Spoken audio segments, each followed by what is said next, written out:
Good morning. I am Dr. Sanjay Jain, Associate Professor in Mathematics at SPC Government College, Ajmer. Today, we are taking a lecture on tensor analysis. Yesterday, we are taking a lecture on the same tensor analysis,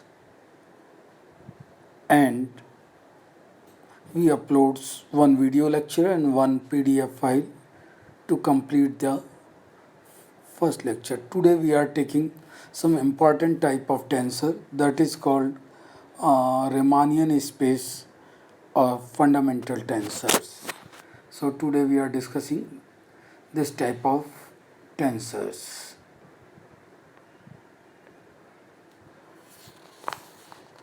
First, we are taking Riemannian space or fundamental tensors. To introduce the concept of distance function or time element in the Riemannian space Vn means any space V space with n tuples. Okay, so whenever we take distance function or line element, distance between the two elements of a line is a distance function. So concept of distance function or line element in the Riemannian space Vn, we began with the Euclidean space of three-dimensional. We are talking of three-dimensional in which the distance is denoted by ds. As in earlier classes, we also show the on a curve the distance between 2 points denoted by ds. Small consecutive points distance is denoted by ds. Similarly, same thing we are taking here, in which distance ds between two conjugate points whose coordinates are xyz and x plus dx, comma y plus dy, comma z plus dz is given by. Here we draw a diagram, a small diagram with 2 points and coordinate are showing there xyz and x plus dx, y plus dy, z plus dz, and distance between them is ds, and it is simply given by ds square is equal to dx square plus dy square plus dz square. We already seeing this in earlier classes. Okay, if we taken or if we let z x equals to x1, y equals to x2 and z equals to x3, actually we are taking coordinate system x1, x2, x3. In that case, it convert into ds square is equal to nothing but dx1 square plus dx2 square plus dx3 square. And when we open these squares, we get dx square 1 square, dx2 square, dx3 square. Okay, where I, j, k are 1, 2 and 3. If we want to write this in a tensor notation, what we are doing, we can write it conical ij dxi dxj, because if we substitute I and j are 1, it becomes dx1 ka square.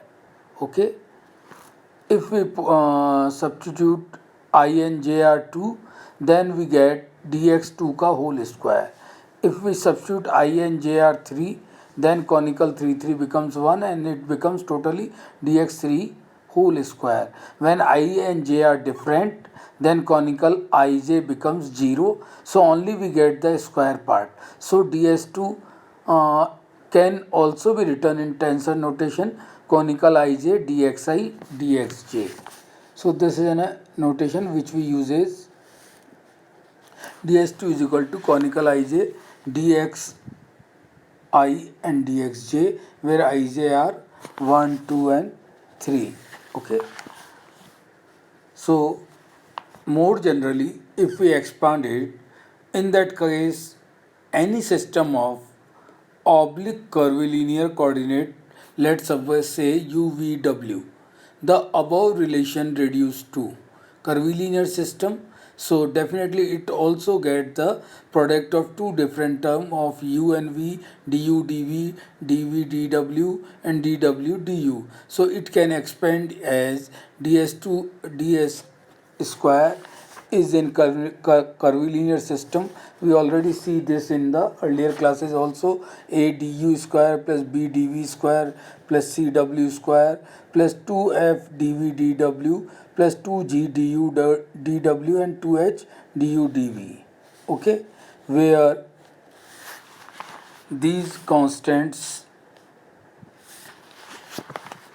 where the coefficient or constant a b c f g or all function of the coordinate UVW.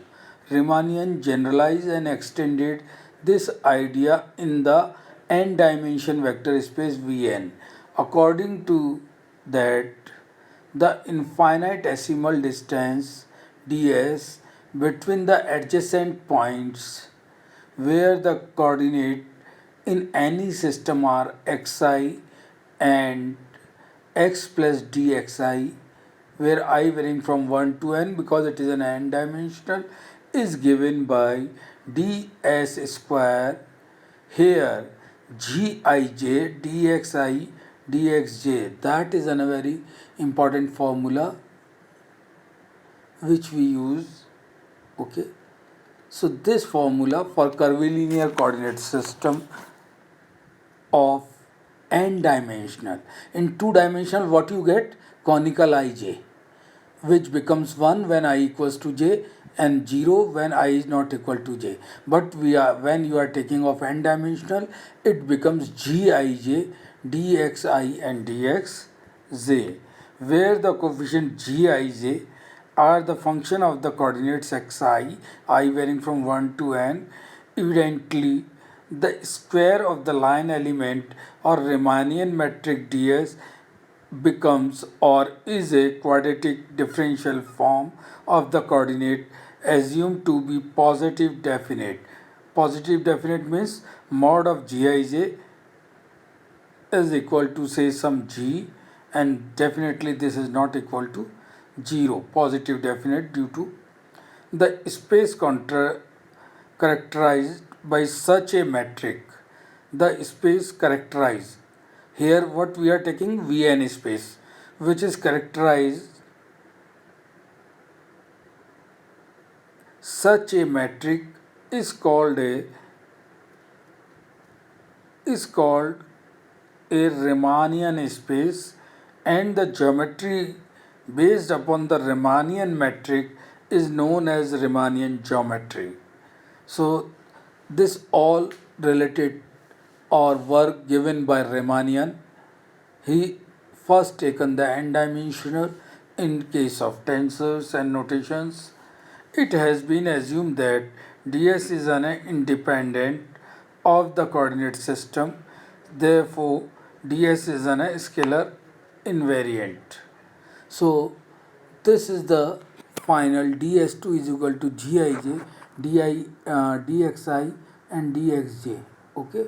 So, in Riemannian space, this gij is having a very important form, and this is called Riemannian metric. Okay, here's some important theorem to show that Gij is a covariant symmetric tensor of rank 2. Also, we can show that Gij is a symmetric also. Okay, so Gij, which we say Riemannian metric, is a covariant symmetric tensor of rank 2. Also, it is an asymmetric. We have to prove this. Consider the transformation of coordinates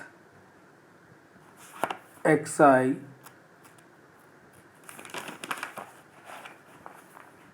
plus xi and xi plus dxi, as we saw earlier, coordinate system transform from without bar to bar, xi to xi bar. Let us denote gij as the corresponding functions of gij. Gij of one in one system it is having in a bar, and in another system without bar.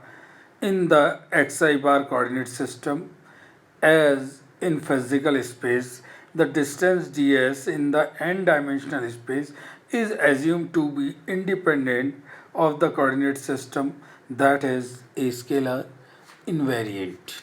Okay. How to prove these? This is an assumption what we are taken, and now it is an a proof. We divide as we know gij Riemannian metric tensor in without bar system or in bar system, because it is an invariant, so it may be equal in without bar system to bar system. Therefore we can write gij dxi dxj is equals to gim or glm, sorry, with bar, and dxl bar dxm bar we can return due to invariant. Now we shall prove the desired result in 3 steps. Okay. In very first step, what we are doing, we have to prove that this tensor is a covariant tensor. Okay. What we are doing for that, we using dxi bar and dxj bar, dxi and bar with xi with xj. Okay. dxi and dxj are contravariant vectors, so related them by this relation easily in one form, so they are in a tensor of order 1, so we have in a one component. Or we can write ai cap, because it is a vector of one order, so may be written as tensor, so we can write ai bar is equal to dxi over del xj aj. Okay, where aj is nothing but dxj. When we write I, it ai become dxi bar. So first step, we define tensor by order 1 vector. Now we have to prove that gij is a covariant tensor of rank 2. We are taking our initial equation which we find with the invariant property gij dxi dxj, this one with bar system. What we are doing, this dxi dxj in left hand side divided into right hand side. Okay, so when we divide it here and after dividing this, we are taking all in one side and taking common dxi dxj. So we get gij minus glm bar, two component of L and M, and finally outside dxi dxj equals to 0. Okay, this is a simple equation by taking right hand side into left hand side. Okay, now here dxi dxj can't be 0 because they are the distances between x and z, though distances can't be 0, so remaining part becomes 0. So we get we are taking gij is nothing but glm bar del xi l del xi del xm del xj. Okay, now if we reciprocate these all, we get del glm bar, and these two component reciprocate to come different side with gij, we get this. What this formula shows, that gij is a covariant tensor of order 2. It means Gij is a covariant tensor of rank 2 which we have to prove. So in second part we are taking proof that Gij is a covariant tensor of rank 2. Okay. In third part we are trying to see that Gij is a symmetric. Okay. In that case we may write Gij as a partition of two type of vector easily written. Gij can be written half Gij plus half Gij, and similarly half Gij minus half Gij also added here. So we can drop in two partitions which separately saying Aij and Bij. Aij is having a positive part and Bij having a negative part. So what we are seeing, because it is divided by 2 also, so Aij is equal to half of Gij plus Gji is a symmetric tensor, and Bj having a negative sign, that's why it is an skew symmetric tensor. Okay, so both are the symmetric and skew symmetric tensor. So Gij can be written in the addition form of symmetric and antisymmetric or skew symmetric tensor. Now what we are doing here, we are as we getting Gij is nothing but Aij plus Bij, so multiplying both side dxi dxj. Okay, after multiplying these we get Aij in right hand side part of Aij dxi dxj transfer into left hand side. Okay, so what we get, Gij minus Aij common dxi dxj common part and is nothing but equal to Bij dxi dxj. Okay, interchanging the dummy indices in the right hand member, we get, when we interchanging ij in the right hand side, we get minus Bij dxi dxj. Why? Because Bij is a skew symmetric matrix. So when interchange in the indices, it becomes negative. Okay. So by adding these two equations, we get minus Bij and plus Bij should cancel, and we get Gij minus Aij dxi dxj becomes 0. So what we get, Gij is equal to Aij, because dxi dxj can't be 0, they are arbitrary. So what we get, Gij is equal to Aij. As earlier we already assumed that Aij is an skew symmetric tensor of order 2. So Gij is also symmetric tensor of order 2.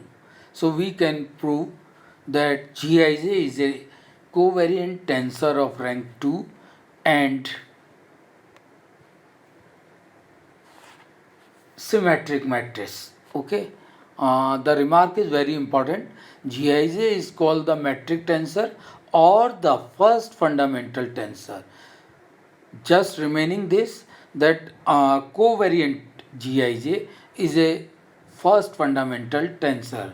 In the next part we also taking contravariant also. So here when it is in a covariant, it is first fundamental tensor. Okay. Next, to show that Riemannian metric space for n dimension space is an invariant.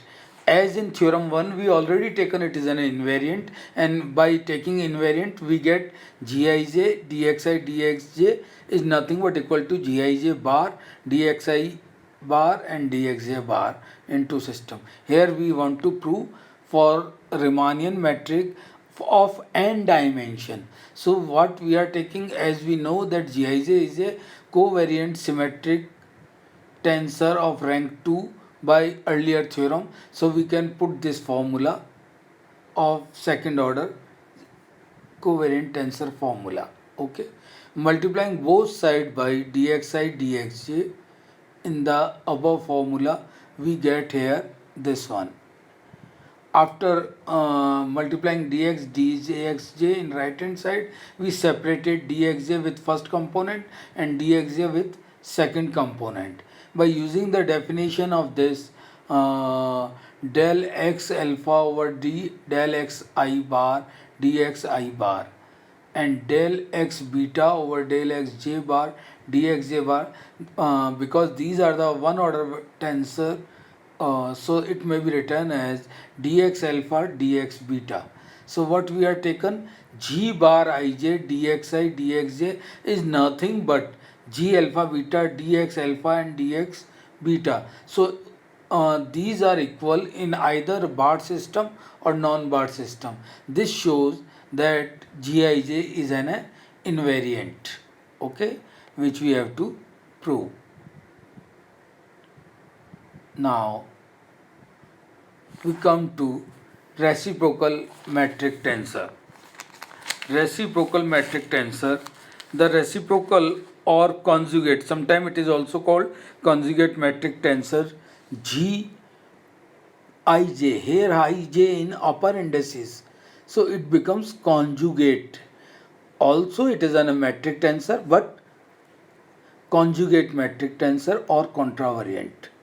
Okay, so the reciprocal or conjugate metric tensor Gij of the Riemannian space is defined as, how it is defined?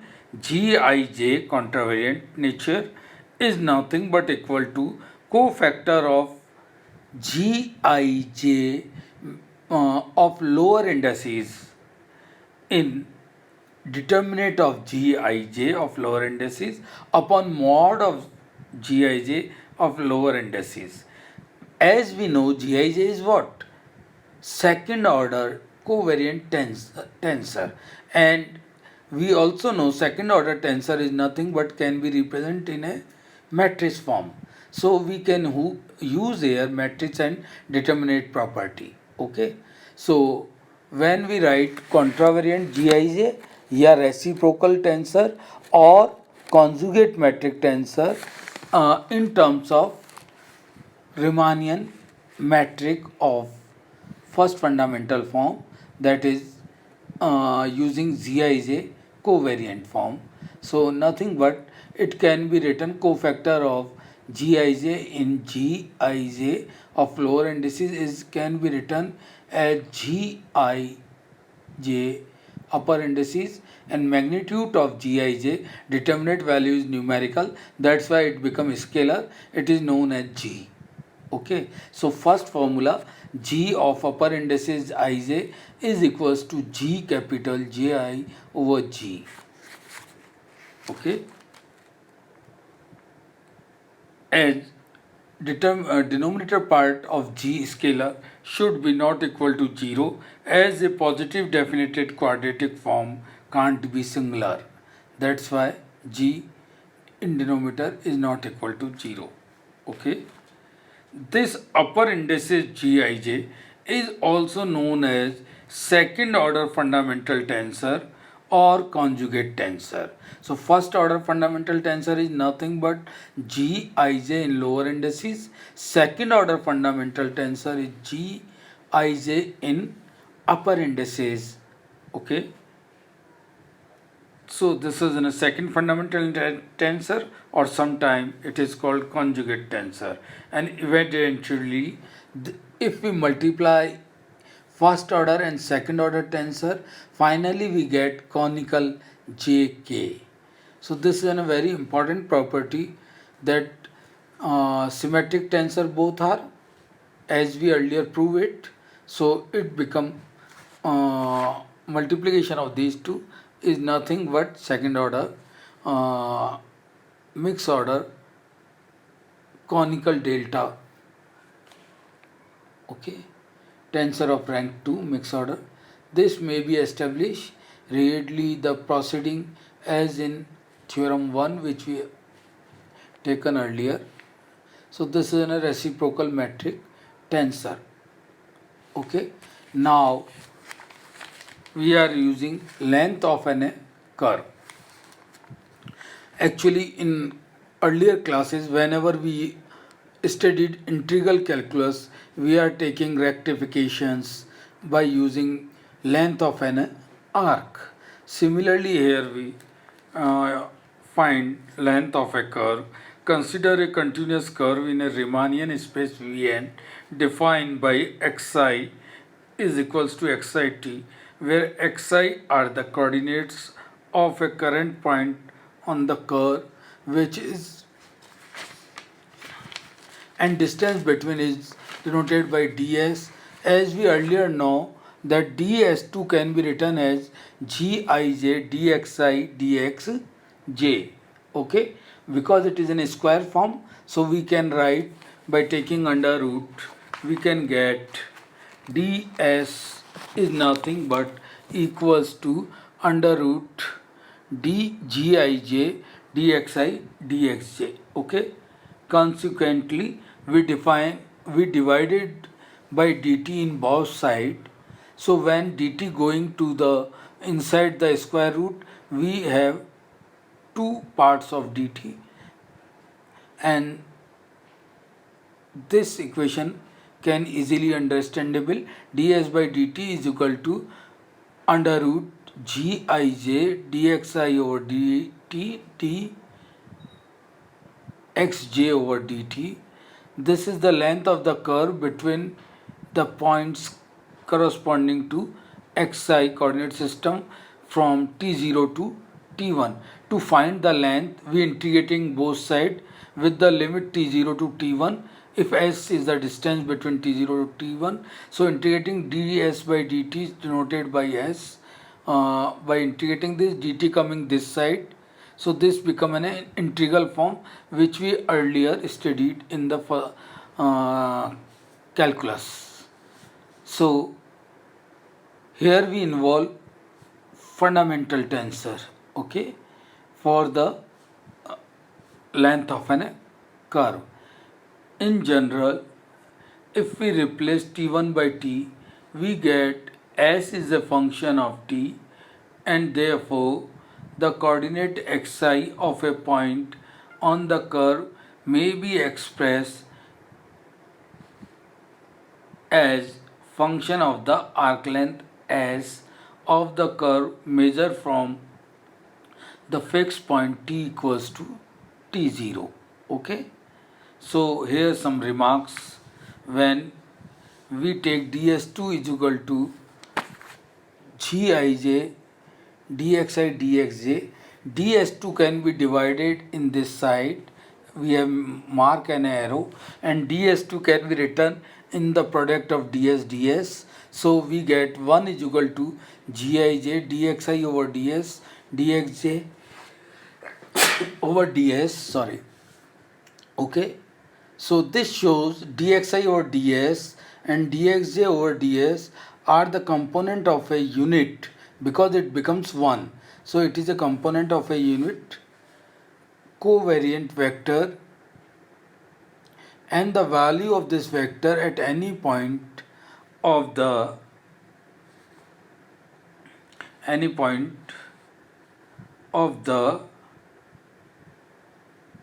curve at point in a Riemannian space Vz is called unit tangent, okay, is called unit tangent, okay. So this is an important part of unit tangent. To find out unit tangent, if remarks 2 is an important, if it is becomes 0 after dividing dt, okay, from t to t0, t to t1, in such case, along with the curve in nth space Vn, 2 points corresponding to t0 to t1 are said to be 0 distance because it having 0 value. If it is having 1 value, it is called unit component. It is in a 0, then we say 0 component or 0 value. So said to be a 0 distance from each other, despite this fact that they are not coincident. Such a curve is called minimal or null. However, what is the meaning? two point having different but distance is 0 means they approaching each other. Such curve is nothing but minimal or null curve. Okay, so this is an important concept, how we get arc length with the help of fundamental tensor. Okay, next again we get some special type of tensor. These are called associate, covariant and contravariant vector and tensor. If it is of order 1 it is vector, otherwise it becomes tensor when higher than order 1. Okay, what do you mean by associate, covariant and contravariant? We already studied covariant and contravariant, but a term added here is associate. So very simple meaning, the inner product of fundamental tensor, either first or second Gij, and the Gij of covariant. If we taking covariant fundamental tensor, then contravariant vector Aj. Okay, inner product of a covariant and contravariant vector. If we take fundamental tensor covariant, then vector becomes contravariant. Okay, so inner product of this, which vector Gij, the covariant Gij Aj of contravariant vector, which is said to be associated to Aj. It is usually denoted by Ai, that is covariant. So we have taken a two-order tensor Gij, covariant tensor, first fundamental tensor Gij of order 2, inner product with a contravariant vector Aj. We finally get a covariant vector of order 1, that is called Ai. Thus is called associate covariant vector. Okay, whenever a fundamental tensor multiply with a opposite, if fundamental is a covariant then contravariant, if fundamental is a contravariant then covariant, then we get a vector of different kind. If we taking contravariant vector, we get covariant vector. If we taken covariant vector, we get contravariant vector. Such a process of finally we get covariant and contravariant vector are called associate, covariant and contravariant vectors or tensor if we take higher order multiplication. Okay, so associate, contravariant or covariant tensor is nothing but multiplication or inner product with the fundamental tensor of any tensor or vector is called association of the tensor or vector. Okay, here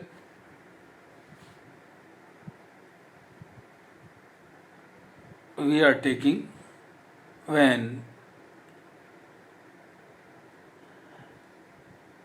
these are the product given here with the different terms, sometime of the same length and magnitude. So it is also written as a square is equal to Gij, Ai, Aj, which are equal to Ai and Aj in covariant and contravariant. Similarly for B square, either both are covariant or contravariant and covariant. So B square and A square of the length of any covariant vector Bi. If you take contravariant, it is the length of contravariant vector. So A square is nothing but Gij, Ai, Aj, which shows that the magnitude of associate vectors are equal, either they are contravariant or covariant. So magnitude are same. This is an important property. So today we are stopping our lecture here and we try to explain you the different type of first fundamental vector Gij, covariant vector. For this we are also proved that this is a second order tensor, this is a symmetric tensor, this is an invariant tensor. Meanwhile, after that, we are taking what is reciprocal metric tensor. After showing reciprocal metric tensor, we are going to length of a curve and then finally associate contravariant and covariant vector. So in such case, in such of geometric tensor or geometric metric tensor or Riemannian metric tensor, a geometry is using very much. In the next chapter, next lecture, we also seeing the how this Gij either covariant or covariant having an orthogonality property, hypersurface coordinate system, and angle between coordinate curves. Calculating these in our next lecture. So thank you. Try to re-memorize and study it.